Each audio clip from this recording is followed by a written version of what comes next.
નમસ્કાર, CN24 ન્યૂઝમાં આપનું સ્વાગત છે. હું છું પાર્થ. નજર કરીએ કેટલાક સમાચાર ઉપર તો ભારત છોડો આંદોલનની 75મી વર્ષગાંઠ પર લોકસભામાં વિશેષ ચર્ચા દરમિયાન વડાપ્રધાન મોદીના સંબોધન બાદ કોંગ્રેસ અધ્યક્ષ સોનિયા ગાંધીએ પણ ભાષણ આપ્યું હતું.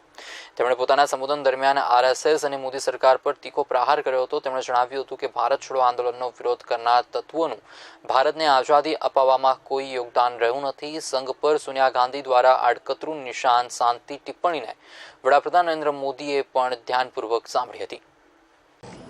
आज जब हम उन शहीदों को नमन कर रहे हैं जो स्वाधीनता संग्राम में सबसे अगली कतार में रहे, हमें यह नहीं भूलना चाहिए कि उस दौर में ऐसे संगठन और व्यक्ति भी थे जिन्होंने भारत छोड़ो आंदोलन का विरोध किया था। इन तत्वों का हमारे देश को आज़ादी दिलाने में कोई योगदान नहीं रहा। महोदया, मुझे लगता है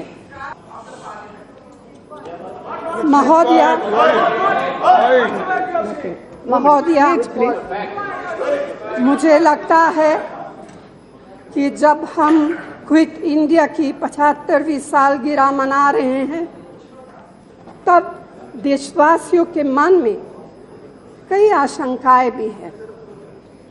ये एहसास गहरा होता जा रहा है कि क्या अंधकार की शक्तियां हमारे बीच फिर तेजी से उभर नहीं रही। રાજસ્થાનના અજમેરથી બીજેપીના સાંસદ સાવરલાલ જાટનું દિલ્હીમાં અવસાન થયું છે. તેઓ કેન્દ્રીય મંત્રી પણ રહી ચૂક્યા છે. 22 જુલાઈના રોજ અમિત શાહની મિટિંગમાં તેમની તબિયત લથડી હતી, જે બાદ તેમને જયપુરની SMS મેડિકલ કોલેજમાં ભરતી કરવામાં આવ્યા હતા. કેન્દ્રની મોદી સરકારમાં જળ સંસાધન રાજ્યપ્રધાન રહેલા અને અજમેરથી ભાજપના સાંસદ સાવરલાલ જાટનું દિલ્હીમાં નિધન થયું છે. સાવરલાલ જાટ 22 જુલાઈએ રાજસ્થાનના પાટનગર જયપુરમાં ભાજપ અધ્યક્ષ અમિત શાહના કાર્યક્રમમાં સાવરલાલ જાટ બેહોશ થઈને પડી ગયા હતા. ત્યારબાદ તેમને હોસ્પિટલમાં ખસેડવામાં આવ્યા હતા.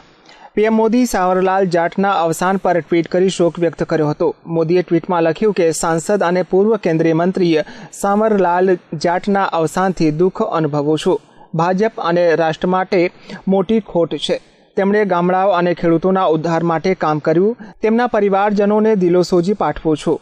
સાવરલાલ જાટ 9મી નવેમ્બર 2014થી 5મી જુલાઈ 2016 સુધી જળ સંસાધન રાજ્યપ્રધાન તરીકે કેન્દ્રીય કેબિનેટમાં કામ કરી ચૂક્યા છે. તેમનો જન્મ 1955માં રાજસ્થાનના અજમેર જિલ્લાના ગોપાલપુરા ગામમાં થયો હતો. તેઓ 1993, 2003 અને 2013માં રાજસ્થાન સરકારમાં પ્રધાન તરીકે કામ કરી ચૂક્યા છે. 2014માં અજમેરથી લોકસભા ચૂંટણી જીત્યા બાદ તેમને કેન્દ્રમાં પ્રધાન બનાવવામાં આવ્યા હતા, પરંતુ બાદમાં તેમને પ્રધાનમંડળમાં ફેરબદલ દરમિયાન પ્રધાન પદેથી હટાવાયા હતા. Bureau report, CN24 news. રાજકારણ અને બોલિવૂડમાં સક્રિય હેમા માલિનીની વધુ એક ક્ષેત્રે ઝંપલાવી રહ્યું છે. હેમા માલિનીનું હવે ગાયિકા તરીકે પોતાનું આલ્બમ જન્માષ્ટમી પર રિલીઝ થશે. આલ્બમનું નામ ગોપાલ કો સમર્પણ છે, જેમાં કુલ 8 ગીત છે. હેમા માલિનીનો નવો આલ્બમ 13 ઓગસ્ટના રોજ મુંબઈના ઇસ્કોન ટેમ્પલમાં લોન્ચ થશે તેમ જાણવા મળી રહ્યું છે. આ ભજન આલ્બમમાં સંગીત ઉસ્તાદ પંડિત જસરાજ, પંડિત હરિપ્રસાદ ચૌરસિયા, પંડિત શિવકુમાર શર્મા અને રાજન સાજન મિશ્રાએ આપ્યું છે. આ ભજન નારાયણ અગ્રવાલે લખ્યું છે. જોકે અભિનેત્રી હેમા માલિનીએ આ આલ્બમ માટેની ક્રેડિટ પણ નારાયણ અગ્રવાલને આપી છે. હેમા માલિનીએ આ ભજનોને પોતાના સ્વરમાં ગાયા છે અને આ અગાઉ તેમણે એક બંગાળી આલ્બમમાં પણ કંઠ આપ્યો છે. જોકે નવા આલ્બમ માટે હેમા માલિનીએ 6 માસ તાલીમ પણ લીધી હતી. Bureau report, CN24 news. રાધનપુરમાં કોંગ્રેસ કાર્યકરો દ્વારા અહેમદ પટેલની રાજ્યસભામાં જીતને લઈને આતશબાજી કરી ઉજવણી કરવામાં આવી હતી. ગુજરાતમાં રાજ્યસભાની ચૂંટણી યોજાઈ, જેમાં 3 ભાજપના અને 1 કોંગ્રેસના ઉમેદવાર એમ કુલ 4 ઉમેદવાર મેદાનમાં હતા. જેમાં ભાજપના અમિત શાહ અને સ્મૃતિ ઈરાની વિજય થયા હતા, ત્યારે બલવંતસિંહ રાજપૂત હારી ગયા હતા. ત્યારે કોંગ્રેસના ઉમેદવાર અહેમદભાઈ પટેલ 44 મતે વિજય થયા હતા. અહેમદભાઈ પટેલ વિજય થતા રાધનપુર કોંગ્રેસ કાર્યકરો દ્વારા પટણી દરવાજા, વડબારસ તળાવ પાસે ભારે આતશબાજી કરી ઉજવણી કરવામાં આવી હતી, જેમાં બહોળી સંખ્યામાં કોંગ્રેસના કાર્યકરો જોડાયા હતા. આજે અમારા અહમદભાઈ પટેલ ખૂબ પ્રજ્વલન વિજય થયો છે એમનો, પણ એમના આ જીતના કારણે અમે અહીંયા રાધનપુર શહેરની અંદર ખૂબ દિવાળીનો માહોલ હોય એ રીતે અમે ઉજવી રહ્યા છીએ. ત્યારે બીજેપીવાળાએ ઘણો પ્રયત્નો કર્યા. ભાઈશ્રીએ કહ્યું કે સામ દામ દંડ ભેદ ખૂબ અપનાવ્યું છે બીજેપીવાળાએ, તે છતાં કોંગ્રેસ સત્યથી ચાલે છે, સત્યથી ચાલવાની છે અને અમારો સત્યનો આજે વિજય થયો છે અને અમે દિવાળીના માહોલ તરીકે દિવાળી તરીકે આજે ઉજવીએ છીએ રાધનપુર સિટીની અંદર. અમિત મલિક સાથે CN24 ન્યૂઝ. સોજી ભરૂચ પોલીસ દ્વારા પાલેજ GIDC વિસ્તારમાં 5 પિસ્તોલ તથા 2 કારતૂસ સાથે 2 આરોપીઓની ધરપકડ કરવામાં આવી હતી. ભરૂચ જિલ્લા પોલીસ વડાની સૂચના અને માર્ગદર્શન મુજબ મળેલ બાતમીના આધારે એસઓજી ભરૂચ દ્વારા પાલેજ GIDC વિસ્તારમાં વોચ રાખી 5 પિસ્તોલ તથા 2 જીવતા કારતૂસ સાથે 2 આરોપીઓની ધરપકડ કરવામાં આવી હતી. Bureau report CN24 news. Jammu કાશ્મીરના પુલવા જિલ્લામાં સ્થિત ત્રાલમાં સુરક્ષા દળોએ 3 આતંકીઓને ઠાર કર્યા છે. બીજી તરફ વધુ 2 આતંકીઓ છુપાયેલા હોવાની વચ્ચે સુરક્ષા દળોએ સમગ્ર વિસ્તારને કોર્ડન કરી રાખ્યો છે અને આ વિસ્તારમાં હજી ઘર્ષણ ચાલી રહ્યું છે. તેમજ પુલવામા આખા જિલ્લામાં ઇન્ટરનેટ કનેક્શન પણ કાપી નાખવામાં આવ્યું છે. પ્રાપ્ત માહિતી અનુસાર અથડામણમાં માર્યા ગયેલા 3 આતંકીઓ અલકાયદાના એરિયા કમાન્ડર શાકિર મુસાના ગ્રુપમાં સામેલ હતા. માર્યા ગયેલા આતંકીઓમાંથી 2ની ઓળખ જાહિદ અને ઈસાહકના રૂપમાં થઈ છે. આંતરરાષ્ટ્રીય આતંકી સંગઠન અલકાયદાના થોડા દિવસો પહેલાં કાશ્મીરમાં પોતાના મૂળ ફેલાવવાના હેતુથી ગજવાય હિન્દ નામનું સંગઠન બનાવવાની અને મુસાને તેનો પ્રમુખ બનાવવાની જાહેરાત કરી હતી. પ્રાપ્ત માહિતી અનુસાર સુરક્ષા એજન્સીઓએ ત્રાલના ગુલાબબાગ વિસ્તારમાં 3 આતંકીઓના છુપાયેલા હોવાના સમાચાર મળ્યા હતા. જેના બાદ સેનાએ SOG અને CRPFની સાથે મળીને તેમની ઘેરાબંધી કરી હતી. હવામાં પોતાને ઘેરાયેલા જોઈને આતંકીઓએ ગોળીઓ વરસાવવાની શરૂ કરી હતી. જેના જવાબમાં સુરક્ષા દળોએ પણ આ વિસ્તારમાં મોરચો સંભાળ્યો હતો. ઉલ્લેખનીય છે કે CM મહેબૂબા મુફ્તીએ બુધવારે પુલવામા જિલ્લામાં કેટલીક યોજનાઓની આધારશિલા મૂકવાની હતી, પરંતુ હાલ તેમની આ મુલાકાત ટાળી દેવાઈ છે. મુખ્યમંત્રીના આ કાર્યક્રમ બદલવા થવાનું કોઈ કારણ તો સ્પષ્ટ કરાયું નથી, પરંતુ એવું માનવામાં આવી રહ્યું છે કે આ ઘર્ષણમાં આશંકાને ધ્યાનમાં રાખીને આવું કરવામાં આવ્યું છે. ઉલ્લેખનીય છે કે ઘાટીમાંથી આતંકીઓનો ખાત્મો કરવા માટે સેનાએ ઓપરેશન ઓલ આઉટ તૈયાર કર્યું છે, જેમાં આતંકીઓનું લિસ્ટ બનાવવામાં આવ્યું છે. આ લિસ્ટના આધાર પર આતંકીઓના વિરુદ્ધમાં ઓપરેશન ચલાવવામાં આવી રહ્યું છે. ગત 1 મહિનામાં અંદાજે 115 આતંકીઓને ઠાર કરવામાં આવ્યા છે. Bureau report CN24 news. તો નીતા અંબાણી બનાસકાંઠા પૂર અસરગ્રસ્ત વિસ્તારની મુલાકાતે આવ્યા હતા. તેમના કાફલા સાથે અસરગ્રસ્ત રાધનપુર તાલુકાના અનેક ગામડાની મુલાકાતે નીકળ્યા હતા. નીતા અંબાણી અને તેમનો પુત્ર અનંત અંબાણી અસરગ્રસ્ત વિસ્તારની મુલાકાતે આવ્યા હતા. બનાસકાંઠા થરા હેલીપેડ ખાતે તેમણે ઉતરાણ કર્યું હતું અને ત્યાંથી તેમના કાફલા સાથે અસરગ્રસ્ત રાધનપુર તાલુકાના અનેક ગામડાની મુલાકાત નીકળ્યા હતા. ભારે વરસાદ બાદ પાટણ અને બનાસકાંઠા જિલ્લાના બેહાલ થયા છે. જે વિસ્તારની મુલાકાત માટે આજે રિલાયન્સના માલિક નીતા અંબાણી અને તેમનો પુત્ર અનંત અંબાણી હેલિકોપ્ટર મારફત બનાસકાંઠા પહોંચ્યા હતા, જ્યાં અસરગ્રસ્ત વિસ્તારની મુલાકાત લીધી હતી. માનસી ચૌહાણ, CN24 ન્યૂઝ, થરા, બનાસકાંઠા. તો વિલેજમાં હાલ સમય થયો છે એક વિરામનો. વધુ સમાચાર જોઈએ એક વિરામ બાદ.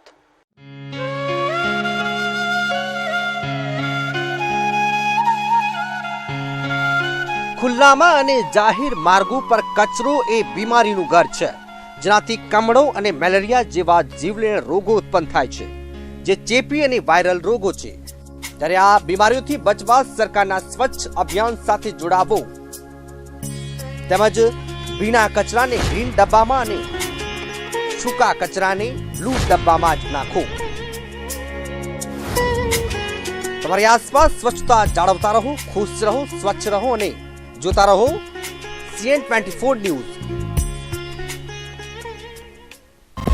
ક્રાઇમ અને ક્રિમિનલ પર કાયદાનો શિકંજો, ઘટના અને ગુનેગારો ઉપર રહેશે બાજ નજર. કોણ નિર્દોષ અને કોણ ગુનેગાર, હવે થશે ગુનાઓનો પર્દાફાશ.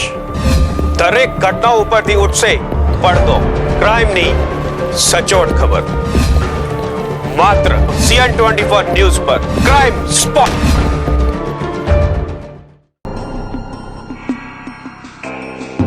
વિરામ બાદ આપનું સ્વાગત છે. જોઈએ સમાચાર વિગતવાર. વટવા GIDCની ત્રિકમપુરામાં આવેલા બેંકમાંથી નાણાં ઉપાડી જતા 12 વર્ષનો ટાબરિયો નાણાંની થેલી ઝૂંટવીને ભાગી ગયો હતો. વટવા GIDCમાંથી કમરપુરામાં આવેલ સિન્ડિકેટ બેંકમાંથી નાણાં ઉપાડી અને મોટરસાઇકલ પર નાણાંની થેલી લટકાવીને જતા શખ્સ પાસેથી એક 12 વર્ષનો ટાબરિયો નાણાંની થેલી રફડચંડી કરીને ભાગી ગયો હતો. આ બનાવની ફરિયાદ તારીખ 9/8/2017ના રોજ સવારે 11:30 કલાકે વટવા GIDC પોલીસ સ્ટેશનમાં નોંધાવેલ છે અને પોલીસે CCTVના ફૂટેજને આધારે તપાસ આગળ ચલાવી રહી છે. ફરિયાદી શ્રી બેંકમાંથી પૈસા લઈ અને બહાર નીકળતા હતા અને તે બાઇક ઉપર બેસવા ગયા. તે દરમિયાન બાઇકની થેલીમાં પૈસા ભરેલ થેલામાં 2,50,000 રૂપિયા હતા. એ બાઇક ધીમું ધીમે શરૂ થતાં ધીમું જતું હતું. તે દરમિયાન 10 થી 12 વર્ષનો છોકરો આવી અને હુકમાં ભરાવેલ થેલી કાઢી અને ભાગી ગયેલો છે. Bureau report CN24 news. Panchmahal જિલ્લાના મોરવા હડપ તાલુકાના વંદેલી ગામે વિશ્વ આદિવાસી દિવસ ઉજવવામાં આવ્યો હતો. 9 ઓગસ્ટ એટલે આદિવાસી સમાજના લોકો આ દિવસને આદિવાસી દિવસ તરીકે ઉજવે છે. તેને લઈને છેલ્લા 7 વર્ષથી ભારતીય જનતા પાર્ટી દ્વારા મહીસાગર જિલ્લાના સંતરામપુર તાલુકાના માનગઢ ખાતે વિશ્વ આદિવાસી દિવસ ઉજવાય છે. પરંતુ હવે સરકારે આદિવાસી વિસ્તારના પોકેટોમાં પણ વિશ્વ આદિવાસી દિવસનું ઉજવવાનું કાર્ય હાથ ધરીને આદિવાસીઓને જાગૃત કરવા અને ઉજાગર કરવા માટે આ કાર્યક્રમો સરકાર દ્વારા યોજાય છે, જેનાથી આદિવાસી લોકોમાં જાગૃતતા આવે અને આદિવાસી લોકો આગળ વધે તે હેતુથી આવા કાર્યક્રમો ભારતીય જનતા પાર્ટી દ્વારા રાખવામાં આવતા હોય છે. આ પ્રસંગે જિલ્લા પ્રયોજન અધિકારી MN મકવાણા તેમજ આદિવાસી સમાજના પંચમહાલ જિલ્લા શિક્ષણ સમિતિના ચેરમેન ખરાડી લક્ષ્મણભાઈ સુમાભાઈ તેમજ વંદેલી ગ્રામ પંચાયતના સરપંચ રમેશભાઈ ઝાલૈયા સહિતના આદિવાસી સમાજના આગેવાનો ભારે ધૂમધામથી ઢોલનગારા તેમજ શરણાઈઓના તાળે આદિવાસી પોશાકોમાં તીરકામઠા તેમજ તલવારો સાથે નાચગાન કરી 9 ઓગસ્ટના દિવસે વિશ્વ આદિવાસી દિવસને ભારે ઉમંગ અને ઉત્સાહભેર ઉજવવામાં આવ્યો. ગ્રાઉન્ડની અંદર આદિવાસી જે વિશ્વ આદિવાસી દિવસ ઉજવણીનો એક સમારોહ રાખવામાં આવ્યો છે. આમ તો ગુજરાતની અંદર છેલ્લા 7 વર્ષથી આ આદિવાસી દિવસની ઉજવણી થાય છે અને એ ઉજવણી દર વખતે અમારું જે ધાર્મિક આસ્થાનું જે કેન્દ્ર છે માનગઢ, એ માનગઢ મુકામે દર વખતે વિશ્વ આદિવાસી દિવસની ઉજવણી કરીએ છીએ.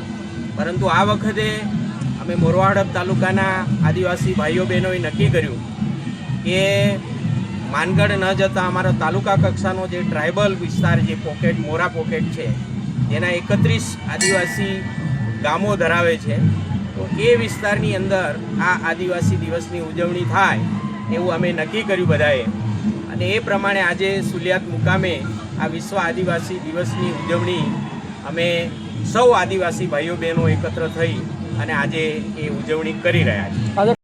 ઉવેશ શેખ, CN24 ન્યૂઝ, પંચમહાલ. અમદાવાદના સુલા વિદ્યાપીઠમાં જન્માષ્ટમીને લઈને પૂર્વ તૈયારીઓ કરવામાં આવી રહી છે, જેમાં દર વર્ષની જેમ આ વર્ષે પણ કૃષ્ણ જન્મોત્સવ ઉજવવામાં આવશે. અમદાવાદના સુલા વિદ્યાપીઠમાં જન્માષ્ટમીને લઈને પૂર્વ તૈયારીઓ કરવામાં આવી રહી છે, જેમાં દર વર્ષની જેમ આ વર્ષે પણ કૃષ્ણ જન્મોત્સવ ઉજવવામાં આવશે. જન્માષ્ટમીના પ્રસંગે ખાસ આકર્ષણ ધરાવતું ગિરિરાજજીમાં ગૌચારણ લીલા તથા શ્રીનાથજી પ્રાગટ્યની લીલા રચવામાં આવશે. વૈષ્ણવ સંપ્રદાય અને પૃષ્ટિ માર્ગીમાં ઠાકોરજી વૈષ્ણવ સંપ્રદાય અને પૃષ્ટિ માર્ગીમાં ઠાકોરજીને વિવિધ મનોરથ ઉજવવામાં આવે છે. ભગવાન કૃષ્ણના જન્મ મનોરથનો મહામનોરથ પ્રતિવર્ષ ભાગવત વિદ્યાપીઠના આંગણે અતિ હર્ષ અને ઉલ્લાસ સાથે ઉજવવામાં આવે છે. ભગવાનના સવારના 7 વાગ્યાથી લઈને રાત્રિના 1 વાગ્યા સુધી વિવિધ દર્શનનો ઉપક્રમ હોય છે. વિશેષ કરીને આ વર્ષે ભાગવત વિદ્યાપીઠમાં બિરાજમાન ગિરિરાજજી, જે ગિરિરાજજીના પ્રાંગણમાં 2 મનોરથો કરવામાં આવશે, જેમાં ઠાકોરજી વ્રજમાં પોતાના સખા તથા ગ્વાલ મંડળી સાથે ગૌચરાવવા જાય તે લીલાને ગૌચર લીલા કહેવામાં આવે છે. એમાંનું એક ભગવાન કૃષ્ણ જ્યારે ગાયને ચરાવવા જતા એ મનોરથનું નામ છે ગૌચરણ મનોરથ. અને બીજો મનોરથ ગિરિરાજીમાંથી સ્વયં ભગવાન ઠાકોરજી પ્રગટ થયા, જે હાલ શ્રીનાથજીમાં બિરાજે છે. તો એ પ્રાગટ્ય મનોરથ એ ગિરિરાજીના પ્રાંગણમાં જ કરવામાં આવશે. અમારે ત્યાં ગિરિરાજજીની એક મોટી વિશિષ્ટતા છે. જે ગિરિરાજજી 108 ફૂટ લાંબા છે, એની ઊંચાઈ 12 ફૂટની છે અને એમની પહોળાઈ 9 ફૂટની છે. અને ખૂબ જ નયનરમ્ય વૃક્ષોની નીચે ભગવાન બિરાજમાન છે. જન્માષ્ટમીના પ્રસંગે મુખ્ય દર્શનની જો વાત કરીએ તો સવારે મંગળા આરતી, ત્યારબાદ અનેક કાર્યક્રમ સાથે રાત્રે 12 વાગે જન્મ દર્શન રાખવામાં આવ્યા છે. દર્શનાર્થીઓને તકલીફ ન પડે તે માટે થઈને ખાસ પોલીસ કમિશનર અને અન્ય પોલીસ સ્ટાફ સાથે બેઠક કરી વન વે બનાવવાની વાત કરી હતી. નંદ મહોત્સવના દર્શન માટે અનેક સાધુ સંતો સાથે વીઆઈપી અને રાજકીય નેતાઓને પણ નિમંત્રણ પાઠવવામાં આવ્યું છે. ત્યારે જોવું રહ્યું કે હવે કોણ કોણ ભગવાન કૃષ્ણના જન્મના દર્શન કરવા આવે છે. Bureau report CN24 news. Gujarat સરકાર દ્વારા અવનવા પ્રોગ્રામો કરવામાં આવે છે, જેવા કે રમતગમત, સાંસ્કૃતિક પ્રવૃત્તિઓ અને શિક્ષણને લગતી કેટલીક સેવાઓ શરૂ કરવામાં આવી છે. ગુજરાત સરકાર દ્વારા અવનવા પ્રોગ્રામો કરવામાં આવે છે, જેવા કે રમતગમત, સાંસ્કૃતિક પ્રવૃત્તિઓ અને શિક્ષણને લગતી કેટલી સેવાઓ શરૂ કરવામાં આવી છે. તેના ભાગરૂપે કલા મહાકુંભ 2017નું આયોજન કરવામાં આવ્યું હતું, જે અરવલ્લી જિલ્લાના મુખ્ય મથક મોડાસા શહેરના પ્રાથમિક શાળાઓમાં ઉજવણી કરાઈ હતી. તેમાં એક પાત્ર અભિનય, વક્તૃત્વ સ્પર્ધા, નાના ભૂલકાઓએ લોકનૃત્ય, રાસ ગરબા અને અભિનય કરી આવેલ લોકોના મન મોહી લીધા હતા. જ્યારે આ સ્પર્ધામાં 32 વર્ષથી 55 વર્ષ સુધીની મહિલાઓ કે જે વાલીગણ તરીકે ઓળખાય છે, તેમણે ગરબાઓ રજૂ કરી અને એક સમાજમાં મિસાલ કાયમ કરી હતી. જે અહીંયા જે ગરબો રજૂ થાય છે એ સર્વોદય હાઈસ્કૂલના વાલીગણ તરફથી છે.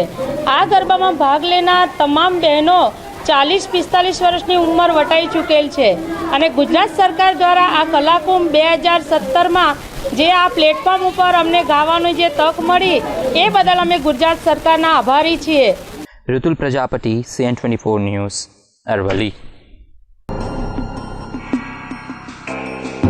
અમદાવાદ મ્યુનિસિપલ કોર્પોરેશન સંચાલિત કાંકરિયા લેક ફ્રન્ટના સહેલાણીઓએ GST આપવાથી હવે એન્ટ્રી ફીમાં વૃદ્ધિ બાદ મિની ટ્રેનની સફર માણવા માટે ₹7 સુધી વધારે ચૂકવવાની તૈયારી રાખવી પડશે. આવતા ગુરુવારે યોજાનારી સ્ટેન્ડિંગ સમક્ષ કાંકરિયા લેક ફ્રન્ટ વિભાગ દ્વારા કાંકરિયામાં ચાલતા અટલ એક્સપ્રેસ અને સ્વર્ણિમ જયંતિ એક્સપ્રેસ પર ટિકિટના દરમાં 28% GST લાગુ થવાથી તેમાં વધારો કરવાની દરખાસ્ત મંજૂરી માટે મુકાઈ છે. દરખાસ્ત મુજબ 3 થી 12 વર્ષ સુધીના બાળકો માટે હવે પછી ₹10ના બદલે ₹13 ચૂકવવા પડશે, જ્યારે 12 વર્ષથી મોટી વ્યક્તિ માટે ₹25ના બદલે ₹32નો દર રાખવામાં આવ્યો છે.